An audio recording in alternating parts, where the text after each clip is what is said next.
Everything that's happened in this city in the last 2 weeks are your fault. In March of this year, I brought to the commission about domestic animal abuse. Gave you where to look. Nobody looked. You guys even admitted during that meeting you heard the same thing. But then the city manager comes on TV and says there's never been a report of it. I take offense the city would impugn the background and the trustworthiness of anybody on this side of the lectern for the last year, because that's what happened on national TV, and I demand an apology. We did not need to come to this point.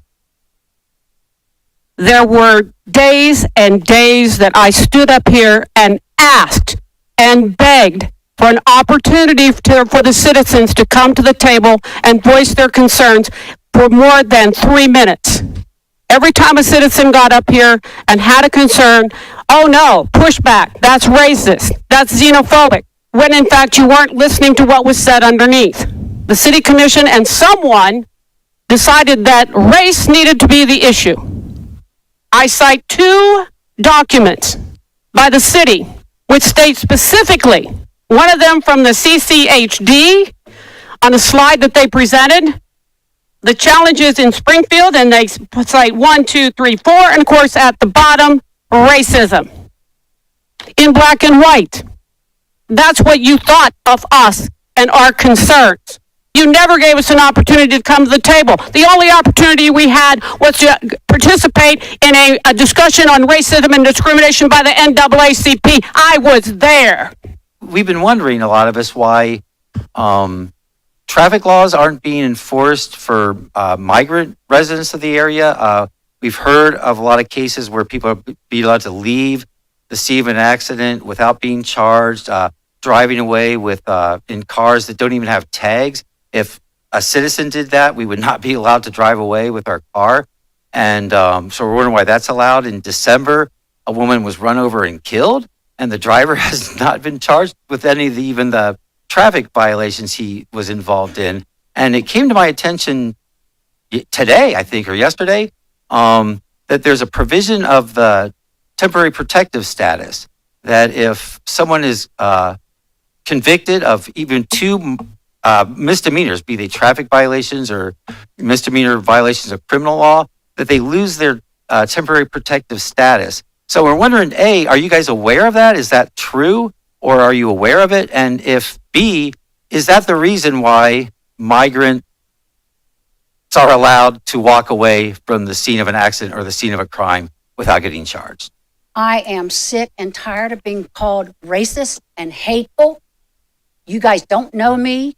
And just because I am not for this influx of 20,000 people at one time does not make me hater or all the other names that you call me. I do not appreciate it. You bought 2 motels, $4 million, supposed to help homeless people. And 22 families got kicked out and are living in a tent city. We're starting to become a big city, the amount of people that are here. We're going to wind up being the next Detroit because we're going to be bankrupt. Where's the extra highway state patrol with all the accidents that happen? I don't see them out on the street. Right down where I work, I've seen 4 accidents in 1 week. And nobody charged with anything. Why are these people being coddled and pampered and giving us beautiful life, a life better than I live, off my tax dollars? And then they want to turn around and start hating on us and calling us racist? There's something really wrong with that picture. We took on a problem from a third world country that is not our problem. Why are we taking care of this and supporting this?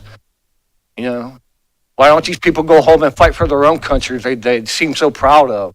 There was a whole bunch of things sent out to the Haitian community to be able to vote, but they caught on to it. You know, there's a bunch of scandalous things going on in our town. Thank you for your time, Wes Babian. I want to say thank you to Springfield, who's had to endure the bomb threats, the hate, the vitriol. I mean, there's been a lot of very terrible things that have been communicated by email, by voicemails. If you want to sit down with me for an hour, we can listen to these very hateful voicemails that I've received personally, and attacks on, and hate towards family members. It's all very scary. It's very scary.